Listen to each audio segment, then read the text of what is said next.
from busting down the brick. Little bitch, I'm shining. I posted in the hood that Drake on the whip, bitch, I ain't high. He say he a op, he can't run for long, bitch, I'm fine. Do it by myself, do it on my lonely, bitch, I'm sliding. Busting on the rollie from busting down the brick. Little bitch, I'm shining.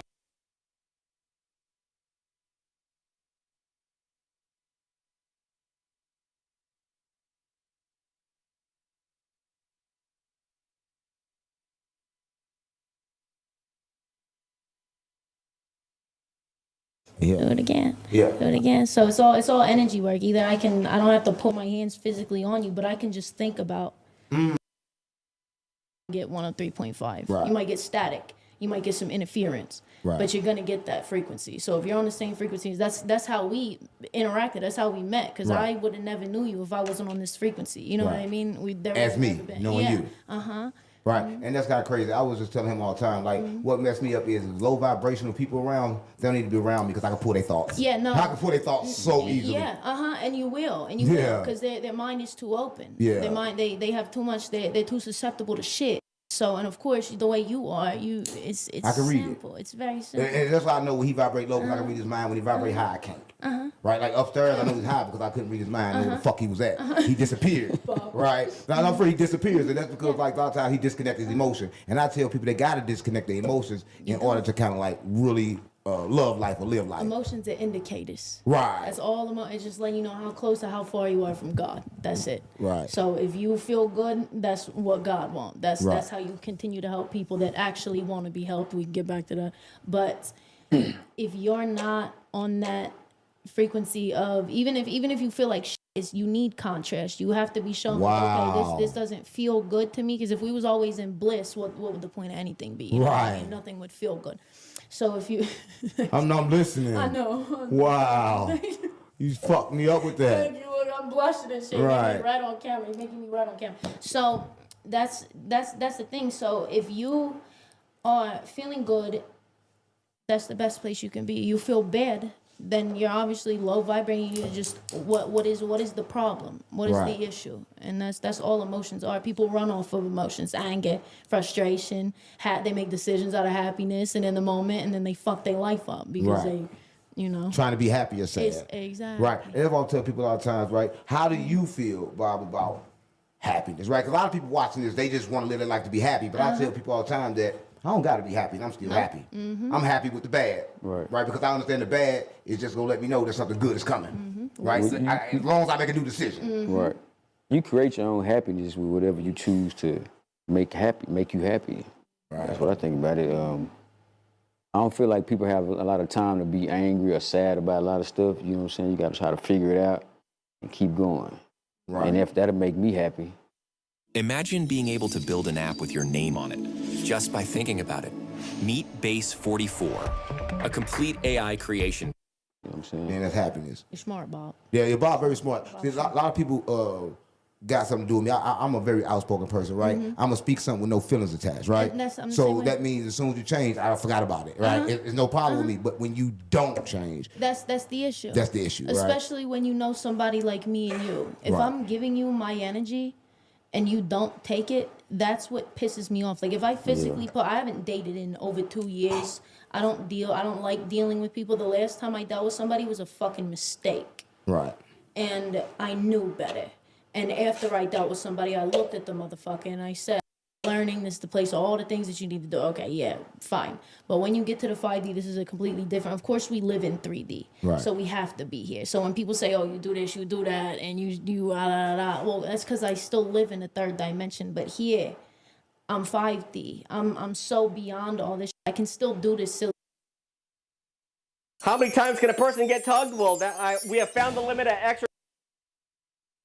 Even though it would take over half a century for his concept to become a reality, the idea always seemed to be the next logical step in communication. And then in 1946, the first cell phone was invented by Motorola. And the idea for a cellular network was imagined all the way back in 1947 by Bell Labs. And since we're talking about inventions and ideas being had in the mid-1900s, you know I'm about to talk about the Soviets. It's been a couple episodes, I almost got away from the curse, but it keeps coming back to me like the Crypt Keeper. In 1957, Soviet engineer, this name, I'm not even gonna try on this one would embarrass me, developed the the LK1, a prototype for a modern cell phone. And it never caught on because its reliance to radio communications. It's pretty much just a walkie-talkie. In 1973, American engineer Marty Cooper made the first cellular phone call on the Motorola prototype. 10 years later, Motorola released the Dynatac 8000X to the public. People were naming perfectly back in the day. I'm sick of like the Apple 17 or whatever the put some X's in there, put some thousands. So for all intents and purposes, this was the first cell phone, although it looks wildly primitive compared to what we're using today. It was 10 inches long before you extended the 6-inch antenna, and it weighed about 2.5 pounds. It took 10 hours to charge, and after that 10 hours, you would have 30 minutes of time where it was working. So this thing was ineffective, to say the least. It barely fucking worked. But as we talked about in the Jello episode, this thing was more a status symbol than anything. Owning a Dynatac was a flex that set you back about $4,000 in 1980s money.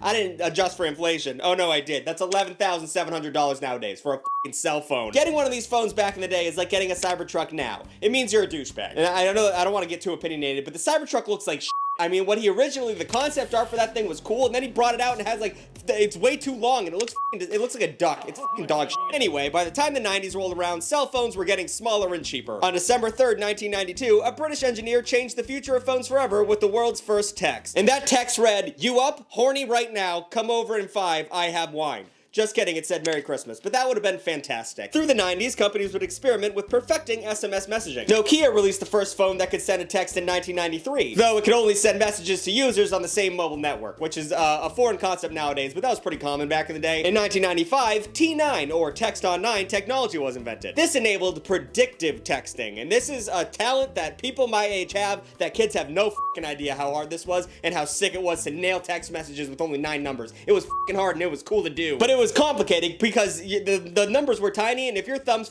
up a little bit, it would derail the entire message. You'd be like 4453331, and you'd be like, I think I just said hello, and you send the text and you called someone's mom's a bitch. It would just happen. In 1996, another innovation happened, the flip phone, the clamshell. Up until this point, carrying a cell phone was pretty much just a full-size cordless phone shoved into your pocket. But now they could fold, meaning you could save all that space in your cargo pants for your Game Boy. Through the 90s and Y2K, a bunch of new features were added, like cameras and full-color screens and keyboards, and eventually all this efficiency led us to the smartphone. It's getting real fucking smart up in this bitch. Some folks argue that the first smartphone was actually the Simon, invented in 1992 by IBM. And in a sense, they're correct. In the same way, you know, someone saying a hot dog is a sandwich. Like, okay, I guess. We're not getting into that again. That's a fucking stupid argument. But this phone could send and receive emails and faxes, and had basic apps like Notepad and Calendar, and even had a touchscreen. However, the Simon's lack of internet connectivity kind of takes it out of the realm of smartphones. It wasn't until 2001 where phones really took the look they have on today, because they finally had the ability to access the internet. Imagine being fucking 14 years old with a internet in your pocket for the first time. You're looking up tits. It's gonna happen. This really completed the journey of a cell phone from a phone in your pocket to a personalized computer in your pants. In the wake of this new technology, models like the Motorola Razr and BlackBerry became wildly popular, paving the way for the 2000 introduction of the iPhone, the beginning of the end. And I will say, I just skipped a lot of history. If you're interested in what the BlackBerry was, go watch the movie. It was really good. Not a lot of people talked about it. But if you want to know the hype of what was going on with smartphones, go watch the release video of the iPhone when Steve Jobs go out there with the beltless jeans and he's talking. He's like,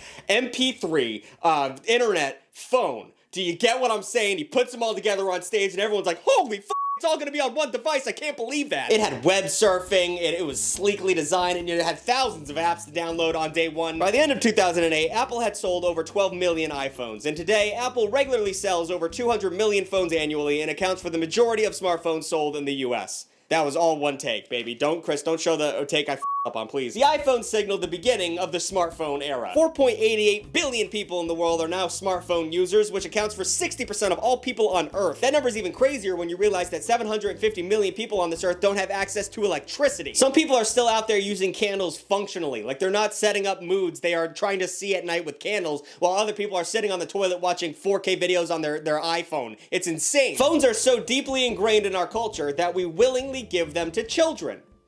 And this is when this video takes a little bit of a turn. I'm gonna get a little bit preachy soon. On average, a child gets their first smartphone between the ages of 11 and 12, which, good f***ing luck to them. They're about to fully witness the horrors of humanity through online content. That is too much for a 12-year-old. We're talking egregious violence. We're talking weird porn. We're talking dopamine hijacking algorithms that have no guardrails for children. But you know, what's the worst that can happen?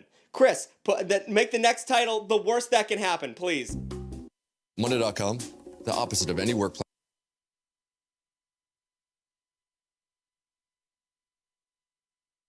Content creation. The last standing export that Americans under the age of 35 are willing to produce. Everybody wants to be rich and famous, and nowadays that's actually a possibility. Well, maybe not the rich part, but you can be like locally famous for a couple weeks pretty easily. Set up a camera, get the lighting right, and perform your own little talent for your niche audience to enjoy. Or if you're not that talented, you can just steal other people's content and pretend like you're original. A lot of people do that. You think people are gonna check? They're on the swiping mentality, baby. They're gonna like it and keep moving. They're not even gonna check the comments. You're in the clear. You piece of shit. And if that doesn't work, just, I don't know, show your butthole. I mean, that's gonna work to some effect. I recently hit 1 million subscribers on YouTube, and that's one of the few goals I set for myself in this lifetime. And to be honest, being a full-time content creator was a dream of mine since I was a wee tot, so I should be really happy, right? And I mean, I'm not working in a steel mill or a coal mine. Like, my job is relatively easy, so I should be pretty thrilled with that, right? There's no way my mental health would deteriorate like a sugar cube in a boiling pot of water, right?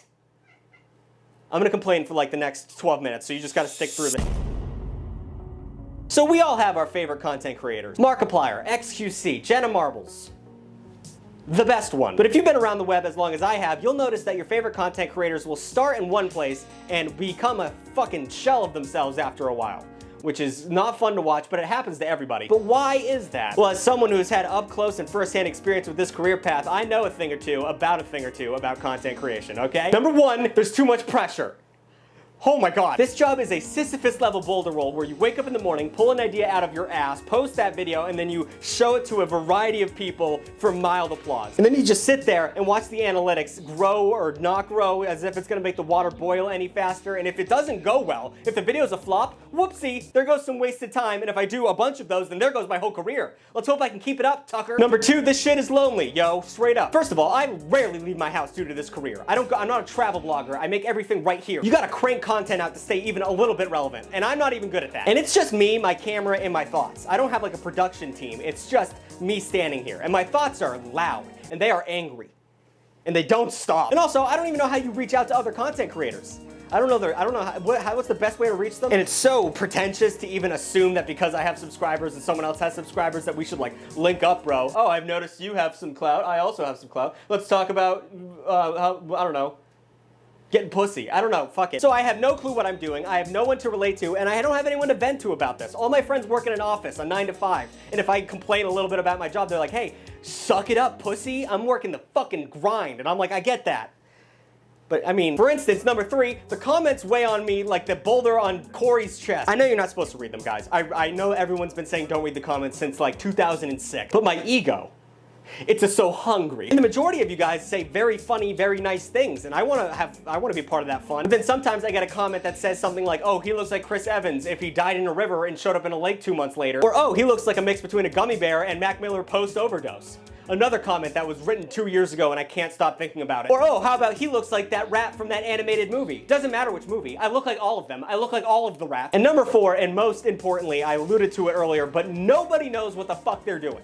Nobody has any clue how to make this shit work. The whole industry, everyone's just guessing the entire time, except for Mr. Beast. I feel like he sold his soul to make every video as profitable as possible, but he's an outlier. I'm not gonna talk about him. I mean, people claim to be experts, social media strategists. They are so full of shit. I've worked with these people. I've seen them in office buildings. All they do, this is what the social media strategists do. They pretend like they know what they're doing. They come up with hashtag strategies and other bullshit, and then they just throw a bunch of junk at the wall and hope things stick, and when one thing finally sticks, they go, yeah, knew exactly what I was doing. Ignore the 90 other things I posted that didn't hit. This is an amalgamation of everything I've learned so far. The internet is like the stock market, according to Matthew McConaughey. It's fugazi. It does nothing make sense. Do you think McDonald's knew that the Grimace shake was gonna be some kind of weird, fucked up viral success? They had no idea. The internet is a hive mind of the weirdest shit.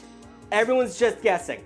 And it's so stressful. I have no clue what I'm doing. And each social media site has its own like algorithm and people who are on it, and you have to figure that shit out, and you have to post to all of them for even a chance of success in this. Except for Facebook. I don't post to Facebook. Facebook sucks. I hate Facebook. Actually, let me talk about that. Your car insurance company hopes that you never find this site, but now you can stick it to them. Listen, your car insurance company might charge you more because of things you can't. So as an aspiring content creator, as we all are, you can pretend like you're not, but I know every time you post something on the internet, you're kind of hoping it blows up, kind of hoping you can quit that 9 to 5. I get it, let's not pretend. But in order to achieve that, you have to have a firm grasp of knowledge on how every app operates and grows. And like I said earlier, no one actually knows how that works. But we pretend, we play our games, and we try and weasel our way to the top of whatever algorithm we're at the mercy of. But the reason people go crazy is because all the apps suck. They all suck in their own special little way, and you have to deal with all of them. So I'm gonna talk about why I hate each individual social media app, and it's just for my own mental health. Number one, Facebook. Get off Facebook. Why are you still on Facebook? I mean, let's not even talk about this shit. It's just a terrible app to begin with. Not one of my close or satellite friends still has a Facebook page. And if they do, it's just a picture from like 2017 and a relationship status that has been long since ineffective. The only real reason to have a Facebook page is to stay in contact and to update the older relatives in your life who just don't use any other social media besides Facebook. If you're still on this app, I'm gonna assume you're either a Midwestern mom, a Trump supporter, a painful millennial, or someone who reposts the worst Harry Potter memes, or some combination of all of those things. Facebook sucks. Number two, TikTok. This is where I got my career started and I owe them everything. This app fucking sucks. The algorithm is whack, the content has become brain dead, it's just algorithm baiting. And it has turned everyone into goldfish brain simpletons that can't watch a video over 2 minutes without swiping away. And it's done that to me too. My brain has become rotten because of short form content. It'll ban you for no reason. It'll not ban people who absolutely should be banned. It's just the definition of the consequences of our own actions and need. But thank you so much for everything you've done for me. I really appreciate that. If you could verify me, that'd be great because all my content keeps getting stolen and people pretend to be me and it's kind of fucked up. Then we have Instagram, a fantastic place to see memes that are 4 days old and they come from better parts of the internet. Or it's great if you want to follow up on your favorite celebrities' day-to-day life and then let them push some bullshit merch on you. This is big. This is big. Dream, hustle, repeat. Anything you want to do, go and make it happen. Build, build, build, build. Or to see pictures of relatives that you haven't talked to in a very long time and they're so face-tuned you almost don't recognize them. I mean, Instagram Reels is a terrible algorithm. That is one of the worst ones. And it's just a place where TikTokers post their TikToks months after they made them on TikTok.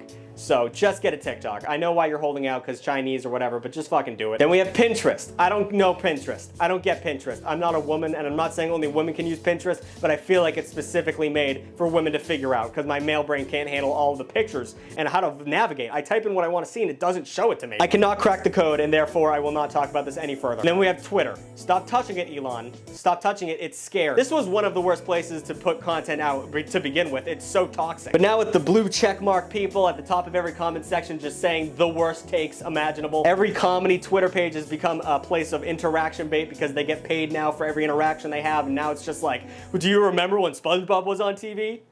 Good fucking joke. What the fuck is that? Now Elon's trying to get rid of the block feature because he saw how many people blocked him because he's annoying. And now he's blaming Jews for shit. I'm just so over that app. And how do you even build a following on Twitter? No one knows. I have put out some absolute heat, some bangers of tweets, and they never get attention. And then someone takes a screenshot of that tweet and puts it on Reddit and it gets front page? The fuck is that? Introducing Iron Beam, a bright choice for futures trading. Iron Beam is an industry-leading broker catering to traders worldwide.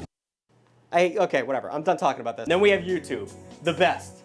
There's no issues with YouTube. Please, for the love of Christ, don't affect my channel. Leave me alone. But despite all of that, if you could follow me on each individual social media site that I mentioned. If you don't have an account, just make one. It's really easy.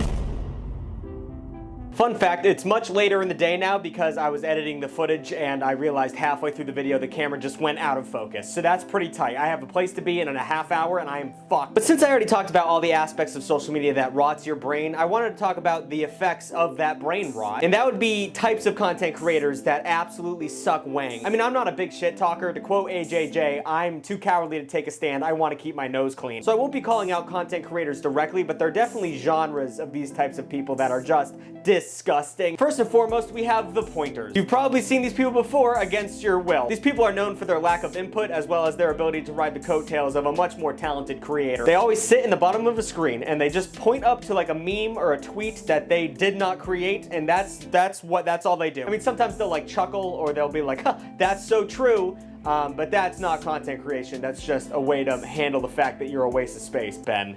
You piece of shit. Sometimes they'll be there for an entire video that they're stealing and they'll just sit there with the blankest window-licking stare you've ever seen in your life. Number two, we have the toxics. Now, I'm not gonna put any of these people up on the screen because I don't wanna be put in their crosshairs, which will further their careers by throwing gasoline on the fire. I mean, I guess a good example is Trisha Paytas because she is exactly what I'm talking about, and also with my follower count, she probably doesn't see me as a real person. But these people just feed off of talking shit and hate spewing. Not like racist hate spewing, that's a different type of content creator, and that's not not funny, so we won't talk about that. But no, these content creators have come up with the perfect formula to generate interactions with their posts. First, they come up with a super bad take, like men should never cry. Then they hold that take to their chest and make a post about it. Then, of course, the comments are full of people saying, that's not fucking true at all, why would you ever say that? Then they make a video in response to the comments of that last video, doubling down on the take that they had that was so dog shit it made that many people angry. And then the people in that comment section for that post are even angrier than the post before it, and that cycle just continues until people stop giving a shit. In which case that content creator comes up with another dog shit take and the cycle continues. It's probably one of the laziest ways to make content, and it's also, I don't know how you live like that, I don't know how you look in the mirror, but you know, to each their own. Get that bag, king. Then we have the split screeners. I have actual beef with split screeners because they keep stealing my goddamn content. These are just people who take another person's content and then they put another video to the side of it and pretend like it's brand new content. Just imagine a regular TikTok, but on the side of it there's like video game content or ASMR videos or DIY crafts. Newsflash, dickbag, if you take one person's content and another person's content and put them together, you didn't make new content. You just stole two people's content at once. All right, if I seem a little different right now, it's because my battery died in my camera and I didn't have time to charge it again, and then I had to go out to a show, and then I got a little drunk, and now here I am. The last one is rant videos. Rant video, these people are dorks. They bitch about everything, they have nothing positive to say, and they just live off of these hacky, BuzzFeed-like articles about things that they are just praying are relatable. It's popular because it works, but Jesus Christ, I mean, you know, don't be such a hack. Who wrote this? This is exactly about me. On a real note, guys, thank you so much for getting me to 1 million subs. I really appreciate that. It really does mean a lot. I don't know what I would do if I didn't have a following. I'd probably still make content every day, but no one would watch it. So that's kind of a bummer. But I would like to just take these last moments to pay tribute to our fallen social media comrades that did not make it through the entire process. They went absolutely nutbags and they decided to give it up. And I salute those who want to give up, because that's very admirable in today's day and age. God bless, and I will see you all next Friday.